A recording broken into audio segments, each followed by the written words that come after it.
Fancy. All right. Good evening, everyone. My name is Avinoam Pat. I am Director of the Center for Judaic Studies at the University of Connecticut, where I also serve as the Doris and Simon Conover Chair of Judaic Studies. I also have the honor of serving on the Hartford Jewish Film Festival Committee and having the pleasure of working together with our Film Festival Director, Jen Sharp, this year on the Film Festival. It's an honor for me to be able to welcome you to this evening's Real Talk, a conversation between David Warren, President and CEO of the Jewish Federation of Greater Hartford, and Andrew Goldberg, the Director of Viral Anti-Semitism and Four Mutations. Tonight's program is going to be a discussion that is a real talk that focuses on viral anti-Semitism and Four Mutations, and also connects to our other film on the scourge of anti-Semitism and present-day hate, Thou Shalt Not Hate, which is co-sponsored by Voices of Hope. So thank you to all of you, to our sponsors, the Jewish Federation of Greater Hartford, the Jewish Community Relations Council, and Voices of Hope for helping to sponsor these films and helping to make this evening's Real Talk discussion possible. Before I turn the screen over to our moderator this evening, David Warren, who I will introduce in a moment, I'll just make a couple of technical comments about tonight's program.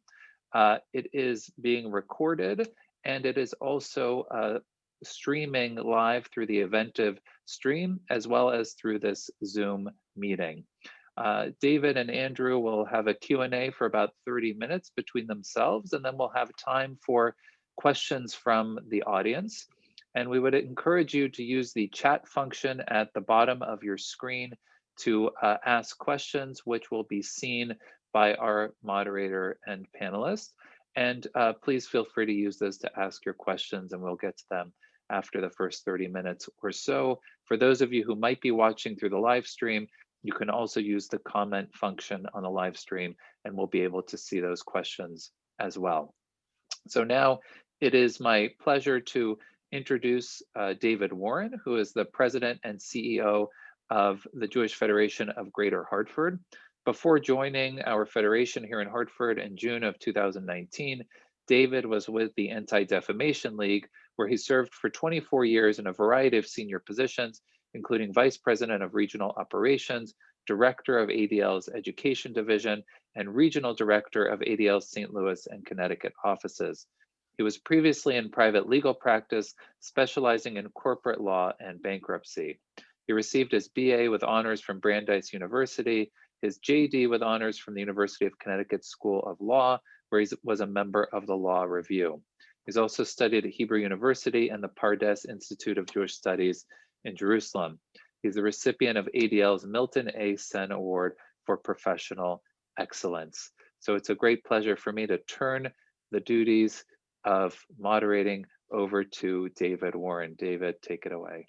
Thank you, Avinoam, and I want to also thank you for your extraordinary efforts for this festival, for putting this program together, and also the UConn Center for Judaic Studies for being a co-sponsor as well of this program, and a couple of additional sponsors of Thou Shalt Not Hate, Peter and Lisa Fishman, and Alan and Marcia Lazowski. And Jennifer, thank you for all of your work this year. I've heard I think I shared with you before, I've heard from people in the community what a successful event this has been this year. And Andrew, it's such a pleasure to be with you. Welcome to the state of Connecticut. Andrew and his family made Aliyah from New Jersey recently, and are living in the southern part of the state. And we're really happy to welcome you to the family here in Connecticut. I want to start by reading Andrew's biography, or at least a portion of it. It's an extraordinary biography. And Andrew is the founder and owner of So Much Film in New York City. And he's, among other things, produced and directed 15 primetime documentaries for PBS and public television, as well as many, many other segment series for CBS News, ABC, NPR, and many others. His current project includes a feature documentary called White that explores issues of race and bigotry for PBS, which is extraordinarily timely. and another feature documentary called Animal, which explores the moral issues of the human-animal relationship. He's worked with hundreds of celebrities, including Bill Clinton, who you'll see on the film, or you saw on the film, Maya Angelou, Elie Wiesel, Tony Blair, Natalie Portman, Yitzhak Perlman, Joe Lieberman, Shaquille O'Neal, and many, many, many others. And some of his previous films, I think many of which, Andrew, are available on PBS or probably other streaming services, include The Armenian Genocide, Jerusalem, Center of the World, They Came to America, Proud to Serve the Men and Women of the U.S. Army, that was hosted by Walter Cronkite, and many, many other documentaries and films. Andrew's work has been supported by more than 250 foundations and donors around the world, including the Ford Foundation, Bloomberg Philanthropies, Goldman Sachs, Crown Foundation, Crown Family, and many, many, many others. That alone is extraordinary. I know how difficult it is to engage those foundations, and that speaks volumes about the importance and the quality of your work. Andrew holds a BA in history from Northwestern University and an MBA from the University of Chicago. So thank you again, and thank you again for being with us, Andrew. So the opening, go ahead, I'm sorry. You're on mute, Andrew. Yeah, it wouldn't allow me to unmute myself. Thank you very much. I appreciate it. And thank you. It felt like you were reading the bio of someone else. I had no idea when you read it back to me. I was touched. Thank you very much. My pleasure, excuse me. So the film, look, I spent 20 plus years of my career at ADL. Part of that was leading ADL's education programs, including programs for students and their parents about anti-Semitism. I've seen dozens of documentaries, probably hundreds. This one stands out on so many levels, and we'll talk about it. The opening is so powerful, and you and I talked about it yesterday. What struck me also, and it almost escapes you, but in talking about the theme, Juliana Margulies is the opening narrator. And in talking about this theme of a virus as a metaphor for the nature of anti-Semitism and the ways that it's mutated, she talks about how the last line before it cuts to the story in you, she says, this is anti-Semitism is a virus that's mutated thousands of times in history, thousands of times. This is the story of 4 of those mutations. So my initial question, given the complexity of this topic, 2 questions really. Given the complexity of it, 2,000 years, David Nierenberg, who you interviewed, wrote an amazing book on this topic as well and tried to understand the core of it. Was it hard to get your hands around the topic vis-a-vis other films, other topics that you've chosen? And how did you choose these 4 mutations? Well, it's not something you can get your hands around. I mean, it's like putting 2 hands in a giant swimming pool filled with Jello. You're not gonna get anywhere, but you can get a couple of handfuls of it and sort of go, look at that. And we chose these 4 because they fit neatly. Neatly is not the right word, but they fit with some logical sense into sort of 4 corners of ideas people I think could understand today, which is to say that we had the far right, well, not even the far right, we had the right half of the aisle. That sounds like Congress. We had the right side of the table in the United States, the left side in England, the top down in Hungary, so to speak, and kind of the bottom up, a groundswell from people, man on the street, as we say in my business, or now it would be anybody on the street in France. And so those were sort of 4 examples. But there's, whether they're expressions or mutations, these of course are just ideas. In Japan, there's anti-Semitism with people who've never met a Jew. There are no Jews to speak of in Japan, even the way there might be in a place like China, where there's an actual Jewish community. And so, we chose these 4, knowing that, we could have chosen countless others. But the other thing is that they tend to overlap, and it tends to get kind of murky. But these seemed like a nice clean examples. They were indeed. They really sort of were core paradigmatic reflections of the various ways that anti-Semitism manifests today. Very powerful. For years at ADL, I would speak often, of course, about anti-Semitism, and I would often open speeches with a quote from a 2001 essay in the New York Times by Jonathan Rosen, a journalist. And this was just the beginning of sort of the new anti-Semitism. It's right around 9/11, and we saw this, and really right before that, many people, including my former boss, Abe Foxman, would often say, like, didn't quite say we're going to be out of business at ADL, but like anti-Semitism was on the wane by many indicia. And then it really began to explode around this time. And Jonathan Rosen wrote the following, the opening paragraph of his essay was as follows. When I was growing up, my father would go to bed with a transistor radio set to an all-news station. Even without a radio, my father was attuned to the menace of history. A Jew born in Vienna in 1924, he fled his homeland in 1938. His parents were killed in the Holocaust. I sometimes imagine my father was listening for some repetition of past evils so that he could rectify old responses. But he may just have been expecting more bad news. In any event, the grumbling static from the bedroom depressed me, and I vowed to replace it with music more cheerfully in tune with America. These days, however, I find myself on my father's frequency. I have awakened to anti-Semitism. So with that, Andrew, in what ways, and obviously you've been studying anti-Semitism for years, this is not your first foray, but as you explored this specific film, These Mutations today, in what way was making this film an awakening for you? And what did you learn that surprised you? Well, the second part of the question, in terms of what surprised me, when you're a journalist and you work a story, you always want to find new information. One guy who's a fairly wealthy guy sent me an email after he watched the film. He donated to the film. He said, well, it was interesting. I didn't learn anything I didn't already know.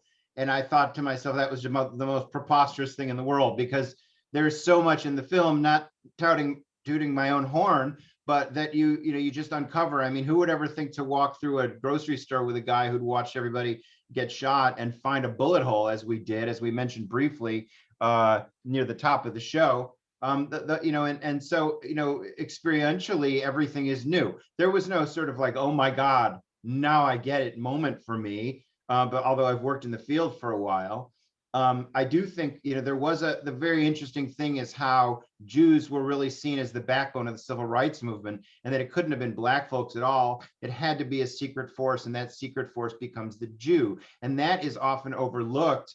When people talk about, how things played out, so to speak, historically. And as far as the quote, I mean, it's a very interesting quote. When Abe saying, "Oh, we're going to be out of business," I mean, to me, it's kind of like herpes. I mean, it's there. It doesn't, it may not show itself. But I think this is a good example. Is Hungary, where most of the Eastern Bloc countries after the fall of the Soviet Union were not on any kind of active campaigns of anti-Semitism. I mean, a lot of them are filled with anti-Semitism. I mean, that whole part of the world has had a permanent problem with Jews. I mean, there's just, Poland, I just feel like is like, if you could design a country that has to hate Jews all the time, you'd spend a lot of time looking at Poland or designing it. But I think that Hungary was not a place that you thought, oh my God, Jew hatred in Hungary is a problem. It has a reasonably large size Jewish community. And yet suddenly, Viktor Orban knew he could just push the button and it would come out.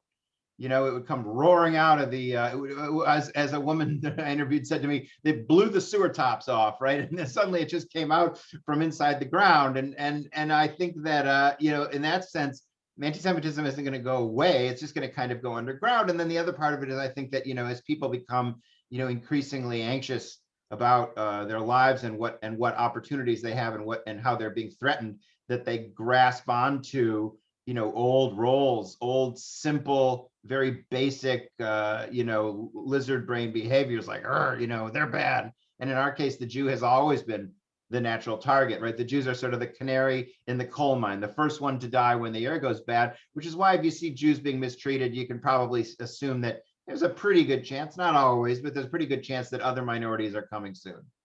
Yeah, yeah.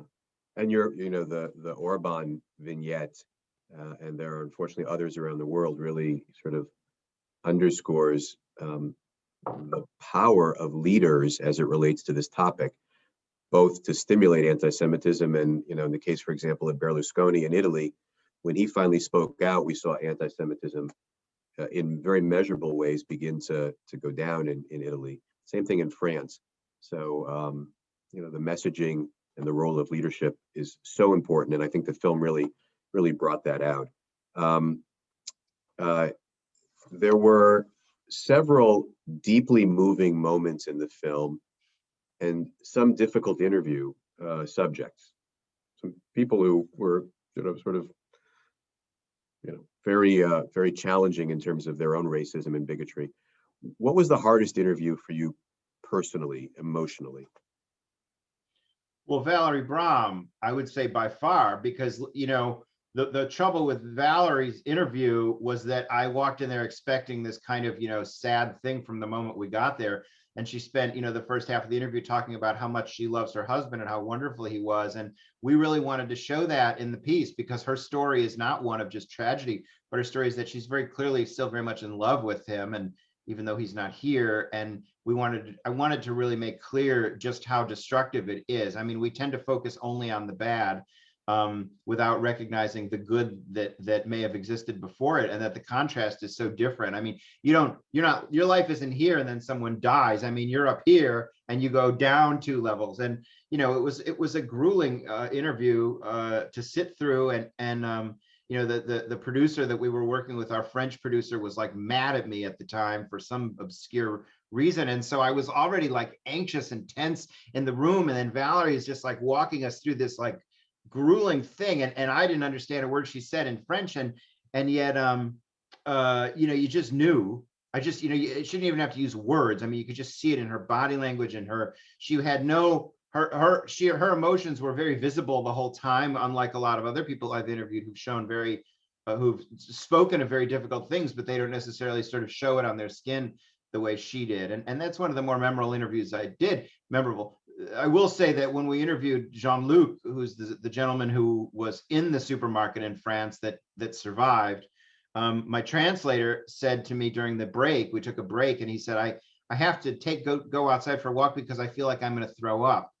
And he'd never done this. I've been doing this work a long time, so I'm sort of used to hearing just the most horrible, miserable tragedies. And I wouldn't say it doesn't affect me, but I've gotten much better at kind of putting space between it so I can really get the job done. And it just shows you how sort of powerful and tough that is. And I think that also interviewing the FBI, the former FBI agent who, talked about what he saw when he walked through there, and he got very emotional when asked if he had helped stop it or anything like that. There were some tough ones. There were some tough ones in there. After Pittsburgh and Poway and Jersey City and Muncie, even before, but especially, and a sense that this is not just, Montana or whatever people's stereotypes of like where extremists live, but in much more prosaic places. I mean, Squirrel Hill, right? I mean, communities around the country have really begun stepping up their security work, including here in Hartford, where we've just signed an agreement with Brad Orsini, is the former FBI agent who you're referring to, who led security there. And we've been working with Brad very closely, actually, to bring security training and discipline to this community. And he just led a training session for leaders across this community about 2 weeks ago. He's just an amazing person. He's a good friend. I don't know, we don't talk much lately, but I mean, I really consider it, we're close after this, working on this together for a long time. It's so clear. You spend a few minutes with Brad, and this is an avocational passion for him, right? I mean, the other extraordinary thing that he talks about is how, because we know the tragedy of the Tree of Life Synagogue, Brad had trained about 7,000 people Jewish community and others, in the Muslim community and others, on responding to extremist incidents. And Rabbi Myers and others will talk about how that training, which took place only a few weeks before the Tree of Life shooting, literally saved their lives. You know, they knew what to do, and the film, I think, brought that out as well. The rabbi had a cell phone with him. He knew, because of Brad's work, he knew what to do. I want to go back to the metaphor of a virus. So the late Rabbi Jonathan Sacks, former chief rabbi, Lord Jonathan Sacks, spoke often in recent years about anti-Semitism, and also used this metaphor of a virus, although in a little bit different context, Andrew, from the way you used it in the film. He used it as a metaphor to describe the evolution of anti-Semitism over 2,000 years, again, describing a mutation, 4 mutations. The mutations he described, you know, sort of in a chronological history, thematically, of anti-Semitism, was the death of Jesus and the charge of deicide. The second was, again, this is speaking very broadly, the demonization of Jews in the Middle Ages, right? Think the poisoning of the wells, conspiracy theories. The third mutation, the racialization of anti-Semitism, many would say sort of in the mid to late 1800s. That was when the term anti-Semitism was coined by an anti-Semite named Wilhelm Marr in Germany in the 1870s. And this racialization, because before this point, you could convert out. That's a happy, but that was an option, right? In Spain, elsewhere. At that point, of course, the Nazis, there was no option of conversion. If you had a certain percentage of Jewish blood, you know, there was no changing that. And then the fourth mutation that Sacks describes is the projection of classic anti-Semitism onto the state of Israel. In some ways, this is the most insidious because it's the least recognized. In other words, good people, quote unquote, recognize the classic symbols as we associate them now of anti-Semitism, the swastika, other things like that. Good people often don't recognize this projection onto the state of Israel. It's often in the guise of like what Sharansky called the 3 Ds, right? Demonization, double standard. So without getting into Israeli politics or, you know, the current Middle East situation, but in terms of this strain of anti-Semitism, which was certainly talked about in the film, what are you, and I know you're not you're a filmmaker, you're describing the state of anti-Semitism, but from what you saw and what you learned during the film, how do we address that issue of Israel today as the target of anti-Semitism? Well, that's an easy question to answer. First off, you know, it's a complicated issue. You know, hatred of Israel. I think it's very dangerous that people both. You know, I don't like to refer to the Jewish community because I'm not a part of a community. I'm just a Jewish guy. But just to make it simplified, you know, members of the community who sort of have a one size fits all that, oh, and now they're projecting these phrases onto Israel. That's a, you know, Rabbi Sacks is a good guy. You know, I knew him. We interviewed for this film. I didn't love the interview because he had just spoken in Parliament, and then he got really shy, and he didn't want to say a lot of those things over again, and was a sort of a guarded interview. So I just didn't use it. And I also got a lot of the same material. But I think that, you know, and I don't know that I entirely agree with him, because what was happening in the Middle Ages was happening well before the Middle Ages. It's just becomes very visible then. And, you know, when you come, you know, one of the things we talk about when we talk about the Dark Ages, right, is that there's not that much written down. There just literally aren't records of things from the year 800 the way there are from the year 1400. And so, you know, these are not I would argue that that's very, very similar. And that when you get to the concept of, you know, when Wilhelm Marr, when these phrases come to define race, this is a phenomena that happens around the world. This is even happening in the United States, right? We're defining who a Black person is. And a lot of these people are defined through very bogus ideas, right? A Black person can be defined by someone with a drop of blood. You have a great 1/8. There's all these phrases, right? You're Black for this reason. Armenians in America were outsiders were pariahs because they had dark skin, because they were not the traditional view of what a white American was. Now an Armenian is very much a white person, and a Muslim is no longer a light-skinned Muslim. Highly assimilated Muslim was considered white in this country. So racialization to me is a very interesting framework. I don't know that that's necessarily a virus.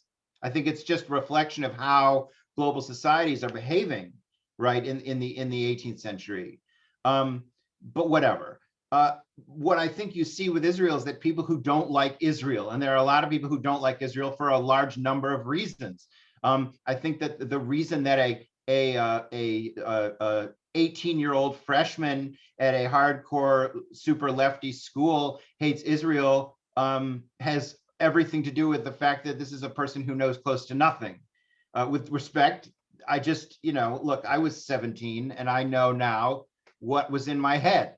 Not to say that they're wrong. That's just, they're very, very different from someone who lives in Ramallah. And I think that all of these people use the language of anti-Semitism to describe anything that's Jewish. There are a lot of people who don't like Israel who don't use that language, but it's a very convenient way to describe Jews. And because Jews were the victims of this horrible thing, it's a very easy thing to just say, well, you're behaving like a Nazi. The trouble with that is how hurtful it is, right? It's a very insensitive thing to say to someone whose family has been through these kinds of things. I mean, I don't know why this is a thing. Like, there's some theory that if you have a fight on the internet long enough, someone will call you Hitler. There's actually a name for that. And I don't know what it is. I'm sure somebody knows about it. And so I think that, projecting these ideas onto Israel are part and parcel with just how people view Jews around the world. The difference is that when people criticize other countries, they usually don't use racial slurs. That's a kind of a specific thing that it's almost this bizarre obsession that people have with, because you're Jewish, I can hit you extra hard and drag who you are into this conversation. And by the way, thereby just completely derail the conversation.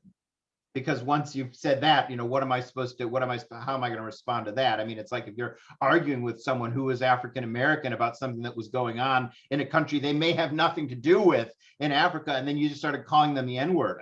You don't even know what to do with a conversation like that. And that's something that people do when they project all these ideas onto Israel. They assume that Israel has some sort of power, right? Israel must be behind the scenes pulling all the strings in the world. And if you watch television series, right? Series like we have Law and Order, and in Syria they made a very famous film about how Jews are, out plotting to destroy the world. Fascinating. I did a whole piece about that movie when it came out back in 2005. Yep. So I don't know if I've answered your question exactly, but I've talked about it for a while. You've answered so many facets of that question, and you're right. It's an incredibly complicated question. And I want to pick up actually off of, you mentioned the internet. And one of the questions, that I wanted to ask him, one of our audience members also raised. This is a good time, by the way, to encourage the audience, put your questions in chat. I've got a couple more questions for Andrew, but then we'll open it up to yours as well. But so again, another sort of narrow question, right? From what you've learned from making the film, what do you see as the role of social media specifically in giving an amplified platform to extremists? In the old days, they would, mail their flyers furtively in the post office, and now they're reaching literally super empowered individuals to reach thousands of people. How do you see that as having impacted on anti-Semitism? Well, social media is a big question. I mean, because in a certain sense, I look at Twitter and Facebook as kind of sewage pipes of communication. They just carry nothing but waste back and forth. But I think it's really important to know that the two single greatest tragedies of the 20th century were willfully, tragedies with malice, were the Holocaust and the Armenian genocide. I'm not talking about what Mao or Stalin did. Those were government actions led by a military force, at the direction of a dictator. Right. I think that when you look at the Holocaust and when you look at the Armenian genocide, these were things that had huge groundswells of people behind them.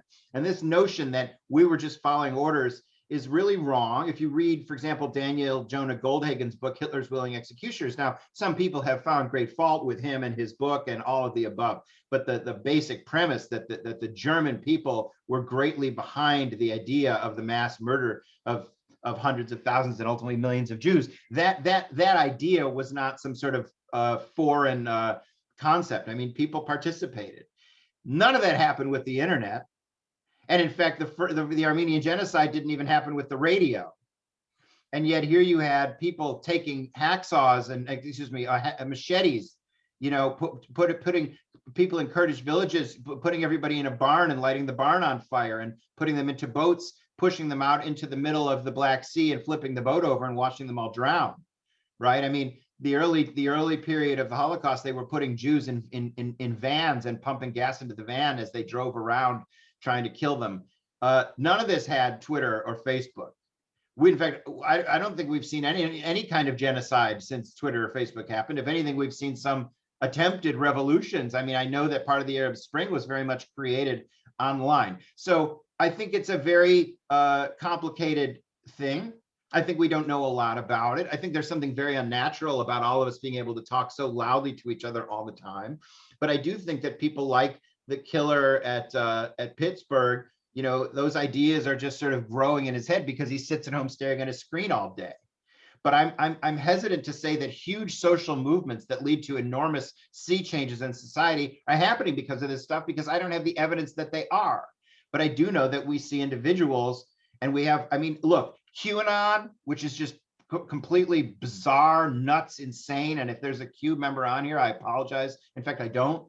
But that is a product of the internet, and that kind of thing could be taken further, right? Could be taken further to some sort of horribly violent acts. I think that, you know, a lot of the stuff that Trump said, he was only able to say because he had Twitter. And so one could argue that a lot of those social movements and his supporters were rallied by this. So I think the jury is out. But part of the reason we called the film viral was because, these ideas have been going viral on the internet. So we had something behaving in a viral manner, although I'm happy to tell you why it also isn't a viral manner, which is an interesting story, and also going viral on the internet. And so the word was used long before COVID came around. My producer, Diana, picked the word up and I thought it was brilliant. So that was that. That sort of came out in part, you know, with talking about the radicalized Muslim community, parts of it in France, right? Because, you know, they came from North Africa where there wasn't a tradition of anti-Semitism, and, you know, and they're not Arabs, you know, and yet largely through the internet and the videos, you know, depicting the quote unquote plight of the Palestinians, you know, they become radicalized, some of them. So it's just one example of that. I wanted to sort of just, for me, two more questions that I think maybe sort of shift to a little bit more, hopefully a little more positive, hopeful angle to the issue of anti-Semitism, and then we'll open it up. So in our conversation earlier this week, I shared the story that Michael Melchior tells. Michael Melchior, for a while, was a member of Knesset. He was actually a minister in the government for a while. He was the former chief rabbi of Denmark, quite an interesting figure. And he tells a story about his grandfather, Marcus, who I believe it was in the 1920s in Denmark, found himself as a young rabbi with time on his hands and took it upon himself to visit, as Rabbi Melchior tells it, every church in Denmark. And Denmark is a country without a lot of Jews. People were very unfamiliar with Jews, and he really served to enlighten much of the population about who Jews were, what they believed, and put a human face. And Rabbi Melchior attributes the righteous response of much of Denmark in the Holocaust to the work of his grandfather. It's always hard to know what cause and effect is, but he attributes a lot of that. With that as background, what did you learn in the film, or what spoke to you as you were doing the research and making the film about the role of allies in standing with our community to combat anti-Semitism?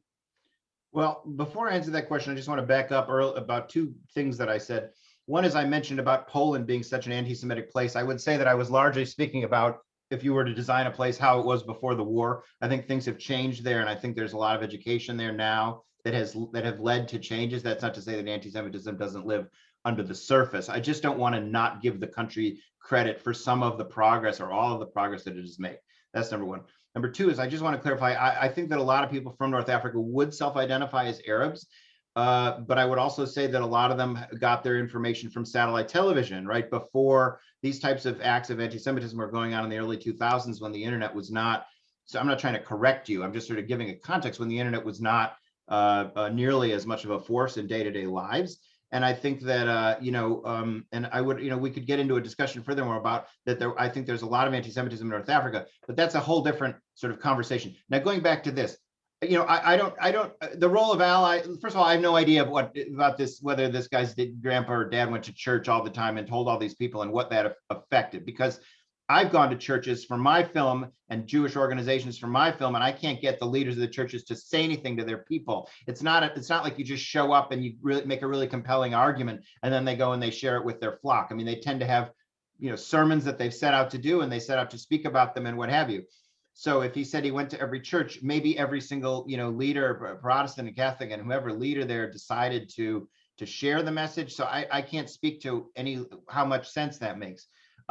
In terms of allies, I've always been surprised at people who wanted to help Jews. Not so much that they want to help Jews, just that I'm very much a pessimist, and I don't really believe that, people keep talking about that they see the good in people. And I feel like, when you look at the state of affairs of the planet, it's hard for me to assume there's that much good intention. And maybe it may be that I've just covered nothing but bad news for so many years that I have a very sort of dim view about things. And I think that we do a lot of very destructive things, and then we sort of patch them all up and with a big smile on our face.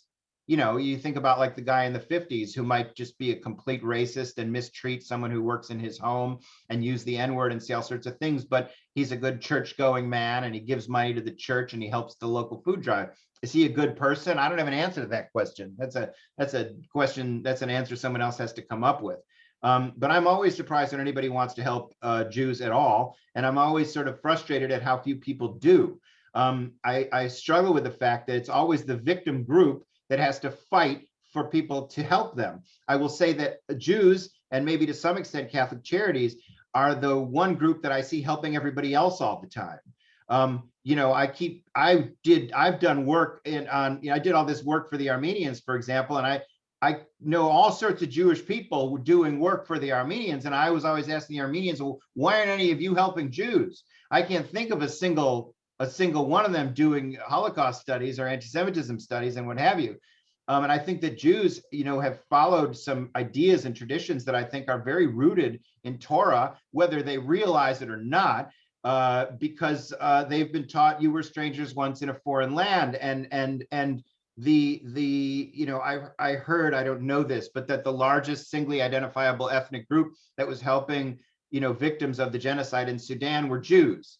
Now, when you think about just how many people there are in the United States and just what an obscure, far away, sort of not sure what to do with it thing Sudan was, and yet here are all these Jews showing up. When you think about the fact that the Jews were such active leaders in the civil rights movement, when you see Dr. King marching in that famous march, that's Avi Heschel standing right next to him, right? My mother and father marched in Mississippi and named me after Andrew Goodman, who was a Jew who fought for civil rights and who was ultimately killed, if any of you saw the movie Mississippi Burning. So I'm always proud of the work that Jews have done, both individually and as a community and collectively, to help people who aren't Jewish. And I'm always frustrated at how few people are willing to step up and help Jews. And without making any criticism, and maybe I'll take some flack for this, but let me use this in the abstract idea and not get into the names. There was a tragedy around a situation where around some Jews, and a local mosque decided to help them. And the leaders of the mosque said, we want to help you Jews because you suffered at the hands of this situation. But as the guy spoke, he said, and just so you know, you Jews helped us when we were going through a tough situation last year. Are we following this? The Muslim community leader comes to the Jews and said, you're having struggles, I want to help you. But why does he want to help them? Because the Jews came and helped him last year. He says, we're just returning the favor. I don't want you to help me because I helped you. I want you to help me because you want to help me. Right? And the Torah talks about this. I mean, you could, I don't know, the Torah talks about this. Anybody who's, you just flip open any part of the Bible and you're going to see these kind of ideas and rhythms. So I struggle with this, but I'll tell you another story, which is that I was walking through Poland around 2001, and this was right after Daniel Pearl was killed. I think it was 2001. And I went up to this little old lady on the street. She must have been 100 then. And I don't know why we struck up a conversation with her, and she told us how she felt so bad for the Jews in her village that she hid them under the hay through the whole war. Now, this is not a sophisticated person. This is not a person who'd been taught anything. She just had a good heart. And that was a very, very moving experience for me. Her life was on the line. The family was on the line, and she chose to do this. And I always challenge people, you ask yourself, right now, would you really hide someone in your house? Think about that one.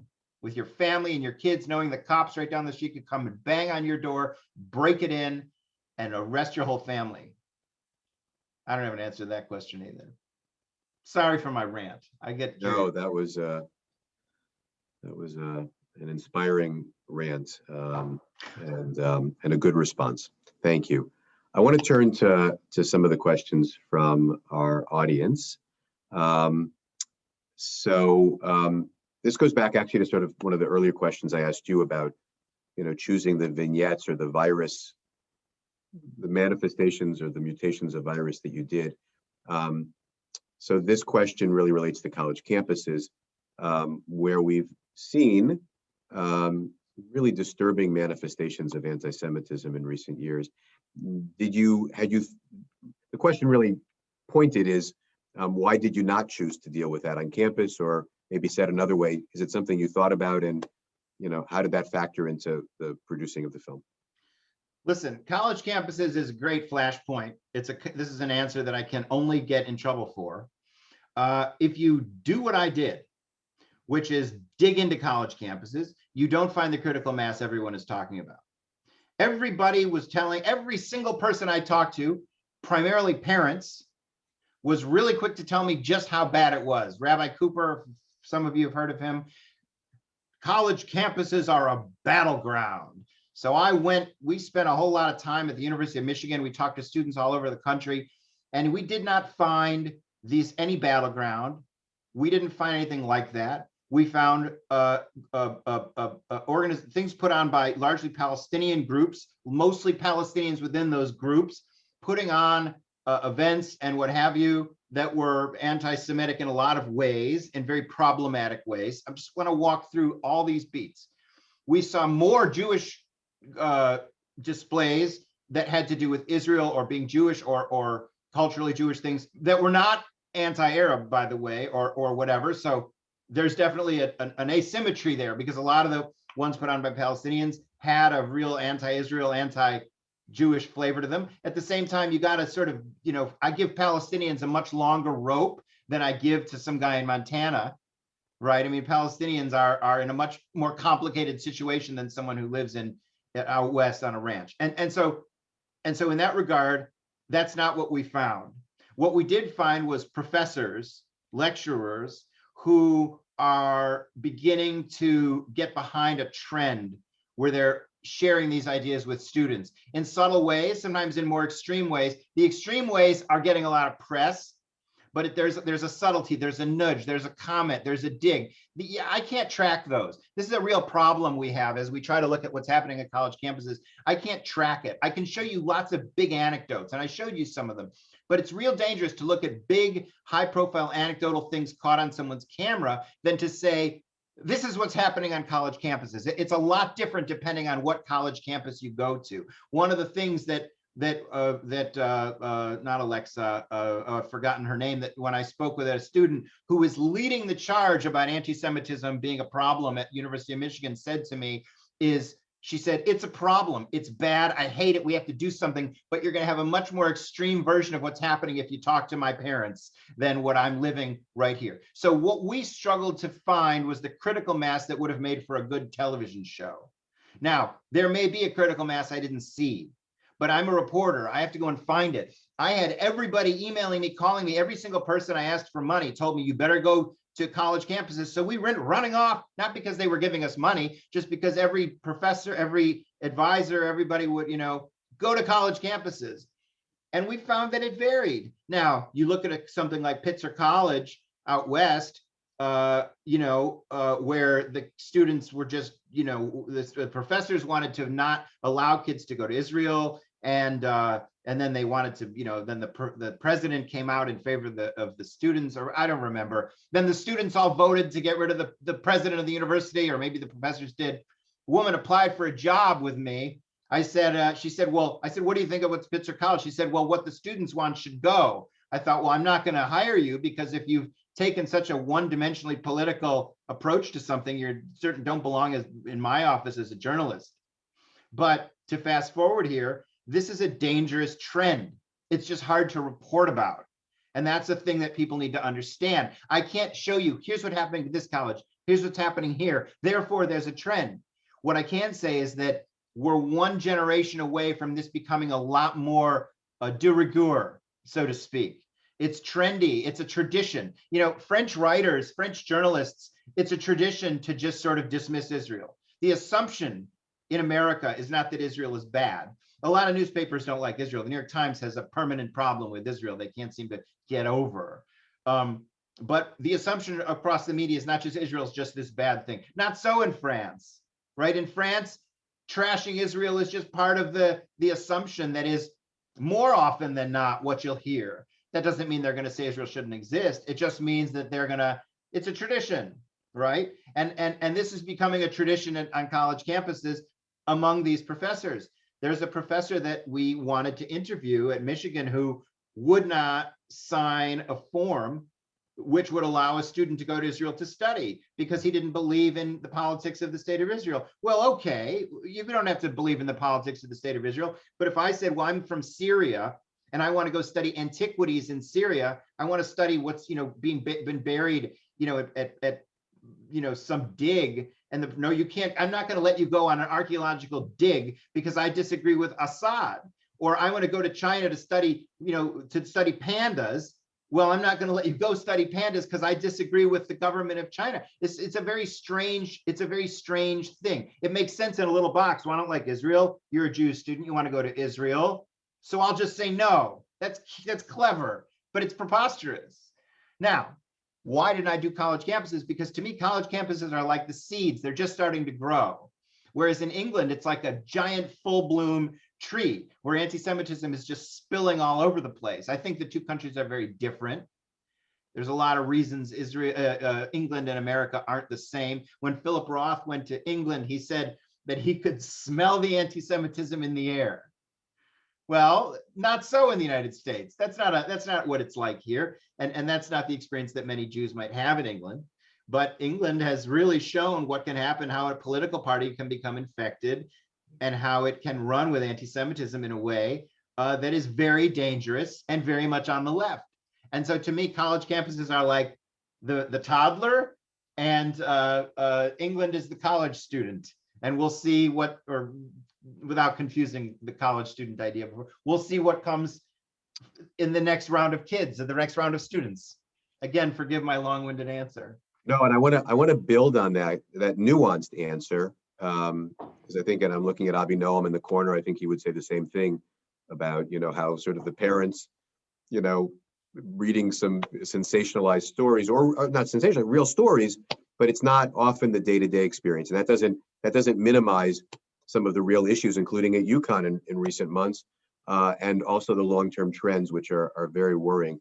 But in terms of that nuanced perspective, Andrew, that you brought to the film and to these answers tonight, the ADL does surveys every 5 or 6 years of anti-Semitic attitudes across the country in the U.S. They've now done it around the world, and you alluded to Japan, et cetera, but most of it's been sort of with a baseline going back to the 60s, the U.S.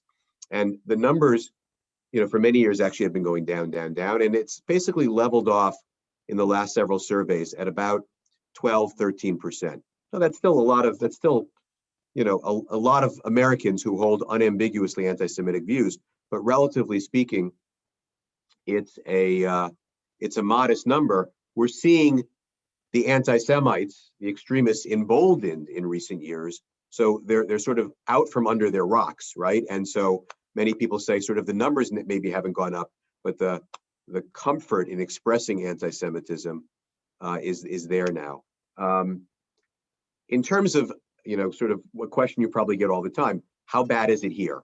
Are we France? Do people, is there a tragedy around the corner? Should people think about leaving? How do you view the state of anti-Semitism and the security of the Jewish community here in America? Well, that's a good question. Now, we know that attitudes have improved, and a lot of that has to do with education. And I think a lot of it just has to do with the fact that we don't run our country in a way that,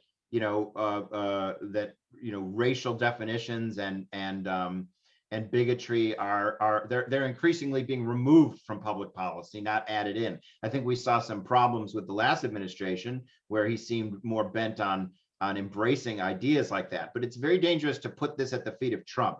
If Trump were to have said, anybody who eats broccoli is a jerk, I don't think he would have gotten any traction with that. He's grabbing onto ideas that exist in people's minds. But I believe in this country, and some people might take some issue with this, and I would argue very strongly with in favor of what I'm about to say, which is that the established white, and this is a very key word, white, largely male, non-Jewish dominant community of this country for so many years feels under threat.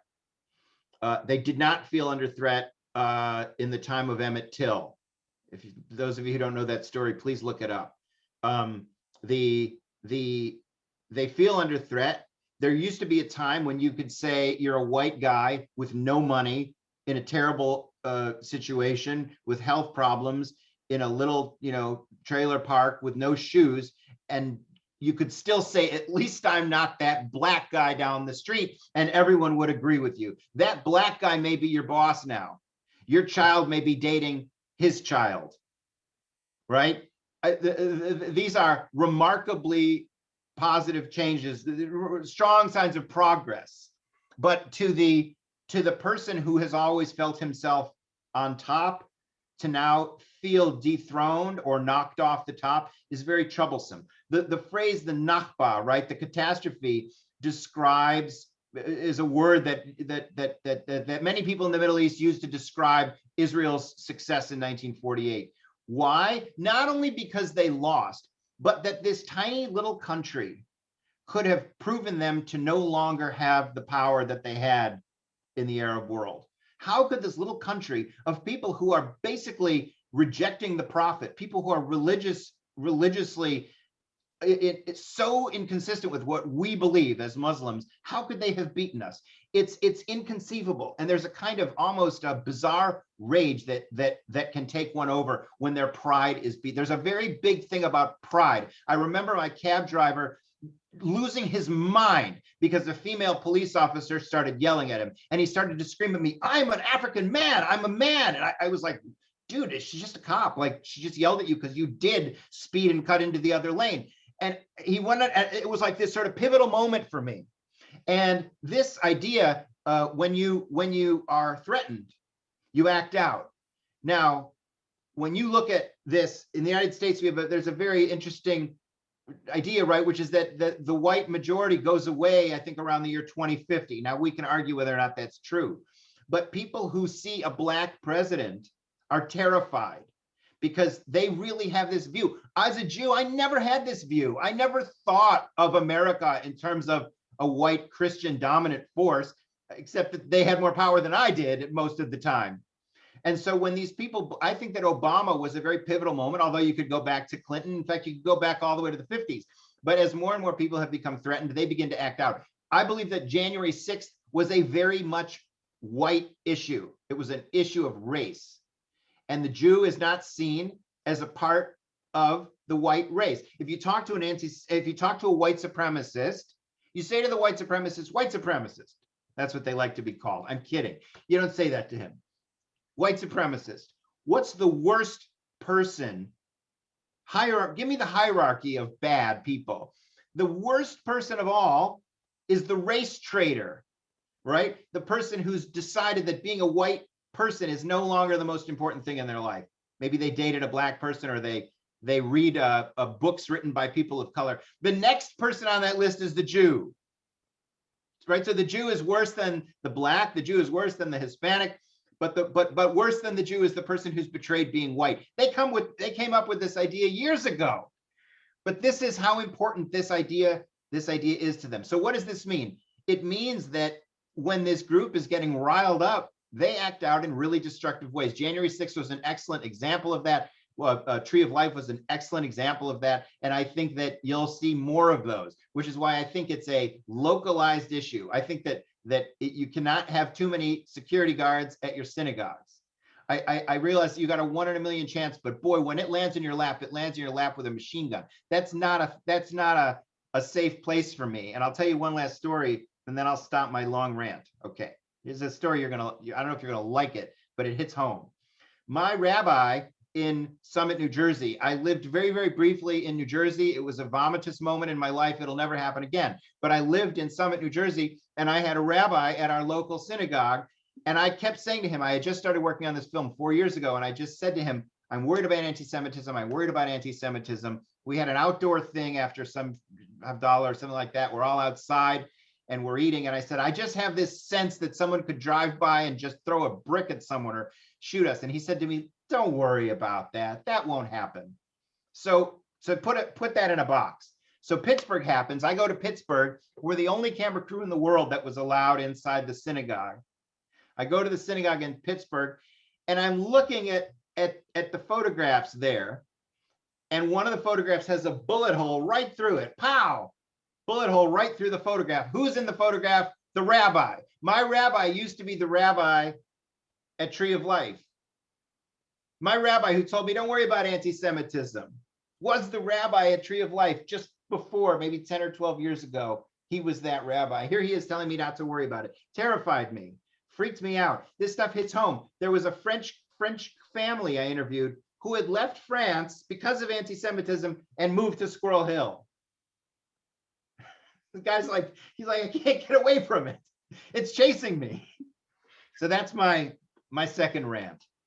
I'm worried I'm losing people, that they're You're not losing, you're captivating all of us. And I'm going to admit one more person. We have people still coming in, Andrew. The word is rippling out about how sensational this interview is, and people are joining across Greater Hartford. I wish that was true, but I'll take the compliment. Thank you. We are at about 8:30, so I'm going to ask just a couple more questions. And so one of them actually also sort of builds off of the question of allies, the state of Jewish safety in America, ties into support for Israel, and it also ties into something that our friend Avinoam Pat led recently, which was a panel related to a film about evangelical Zionists, right? The pro-Israel Christian community, which many argue is sort of the bulwark, obviously along with AIPAC, of support for Israel. And has engendered a lot of mixed feelings, and so the question that was put in the chat was, sort of simply put, can we trust, them and their motives, or is there really something more nefarious in quote unquote sheep's clothing? What are your thoughts on that?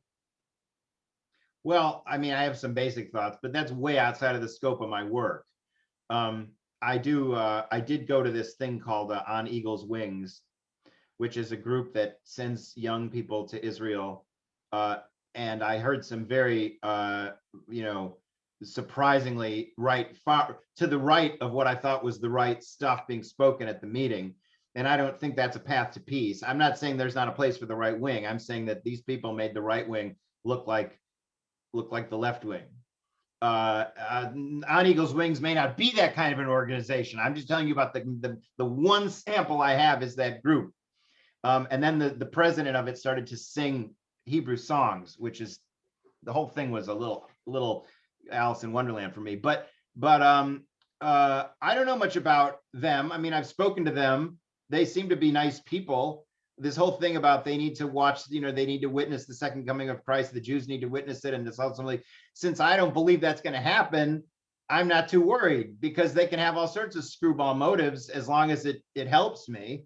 But I don't, I can't answer the question. And I don't think they're going to turn. I don't get any sense that like Hagee and his group, Christians United for Israel, are going to be are going to be bad operators. I don't know that they're my first choice of allies. I probably just wouldn't have picked, right-wing evangelical Christians if I was going to say, all right, come on, come on over and help me do this one thing. I'm going to pick you. I wouldn't have chosen them, but they're the ones who stepped up. So unfortunately, I don't have a better answer for that. No, it's a good answer. It's a very fair answer to that question. Final question, sort of maybe. I got a few minutes if you want to, Okay. Good. Well, so this is I think potentially a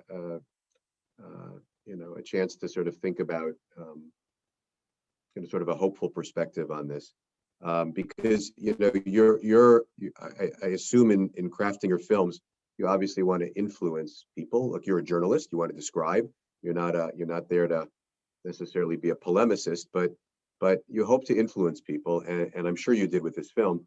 And the film has been out for a while. You've been speaking about the film. You've engaged. I assume you've gotten a lot of response to the film. For you, what's been the most heartening responses to the film? What gives you hope?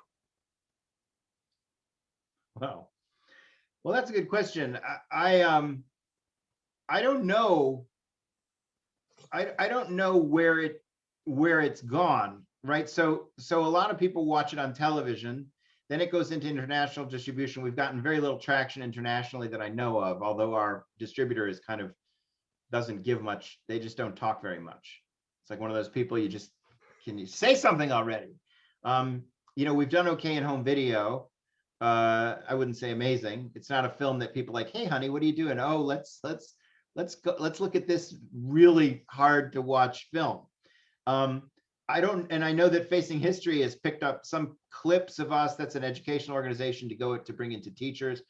We've done a lot of sort of speaking like this. A lot of it is Jews talking to Jews, which I think is very, very helpful in a lot of ways, because it motivates a lot of people to do something who might ordinarily just sit on their couch and complain about it. Not saying Jews do that. I'm saying anybody does that.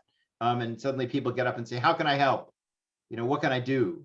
But I don't have any kind of data that has happened or any kind of results that have, emerged where they were like, aha, that moved the needle, that changed the game. I always felt like there were some laws that were passed around after my Anti-Semitism film came out. And I always felt like my film had probably raised national awareness in a way that really helped push the needle on that.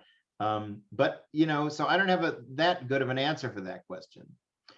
No, what I was saying before was that I had thought I was going to be here a little bit later, so I have a few more minutes. My wife put the kids to bed. But if you want to wrap at 8:30, I'm totally fine. But if you wanted a couple more questions, that's totally fine with me too. I enjoy these things, but it's your call. Well, we have more. No, I appreciate that. So I'm going to turn back to Avi Noam, maybe to unmute and give me guidance. Do we have a few more minutes, or should we wrap? Sure, if you want to take 3 or 4 more minutes, and then we'll conclude then. Sure. Okay. So one of the questions that came in was focused on the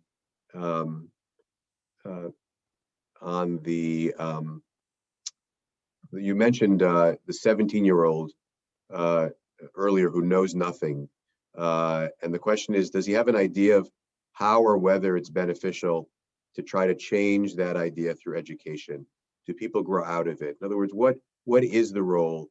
Again, as you filter through your experiences in the film, what role can education play in combating anti-Semitism? Look, I don't want to say that all 17-year-olds are ignorant. I just want to say that when I sit down and they start filling my head with why Israel is bad, my sample size of students who trash Israel without ever having been there, or having gone there once on a birthright trip, but otherwise being sort of indoctrinated by a bunch of ideas fed to them by professors in the liberal arts departments of a university. Those students showed enormous amounts of ignorance around their exploration of the political analysis and regional analysis of Israel. So in that regard, that's what I meant by saying they don't know anything. I want to be very careful. Plenty of 17-year-olds are brilliant and have a tremendous grasp of things. But I think you find a lot of misinformation and poor analysis on many different perspectives, Jewish, non-Jewish, or whatever, when it comes to the state of Israel. There's almost a kind of something overtakes people that they need to behave differently from all perspectives. I think that education is always a terrific thing. I mean, educating people about, I mean, I know what I know about bigotry and racism and all these things from learning about it, but I also, you know, I think one of the problems we have today is that nobody knows what to believe. It wasn't so common when I was in college that a professor would sort of inject politics that were so radically problematic into their class. I think people were just a little more careful with what they said. That's not to say that it wasn't that way before when my dad was in college. You know, he's 90, would have been 91. I'm 52. And now, you know, politics, you can't even go to a college campus without being sort of inundated with politics, a lot of which is just kind of, you know, finger in the wind stuff, which is dangerous. I will say that if you, in terms of stopping anti-Semitism, the biggest mute button, right? You push the mute button on anti-Semitism ever for anti-Semitism was the Holocaust. Because after the Holocaust, everyone stood up and realized, oh, maybe that is a bad thing. And maybe I should think about looking at the policies. And, you know, you saw, you know, governments revamping things, what people could say, revamping things. Germany banned the Nazi Party and has tried with great problems, but nonetheless has made some efforts to help Jews, which is something Germany had never done in hundreds of thousands. I mean, it wasn't always Germany, but, you know, ever. And using these phrases about Jews throughout Europe was much less sexy after the Holocaust. And I think that as we get away from the Holocaust, the pain that we all knew, the pain that our parents talked about, the feelings that even those of us who had no relationship to the Holocaust felt. My mother used to tell me, I light a candle every day for the 6 million. My mother, who'd never been to any of those countries, who had no one in her family that she knew of. I've discovered members, but she didn't know of the family that she felt it, right? She felt it right here, the Holocaust. That generation is older. That generation is less vocal. And many of the people who witnessed it or who took part in the Holocaust are dead. And so the next generation knows nothing about what being Jewish means in terms of a struggle. We have to educate them, or we're going to just, you know, allow for trends and things to develop, both among Jews and non-Jews, that are really dangerous. So yes, education, but we got to do it right, because right now we're falling off the deep end. So that's actually a softball segue to thank one of our sponsors again, and then I'll turn it over to Avinoam. But first, you know, Andrew, your passion, your eloquence, your unabashed candor really has come out tonight. I know that you've captivated our audience, really lent a lot of richness and texture to an understanding of your film. And now that you're a nutmegger, we can talk about where that came from later, at least my conjecture. Although Jennifer Sharp is an archivist and can probably tell me, but I assume it goes back to the Charter Oak Tree maybe, and acorns. I don't know. We'll research that, Jennifer. But now that you're in Connecticut, we hope to bring you in person soon, many times to our federation and to our community, and we're grateful for your time. And with that, again, that last question about education, Voices of Hope was one of our sponsors this evening for the films.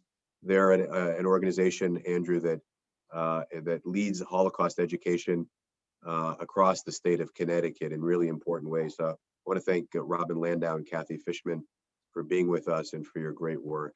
And I will turn it now back over to the architect of tonight's program and much of this series, Avinoam Pat.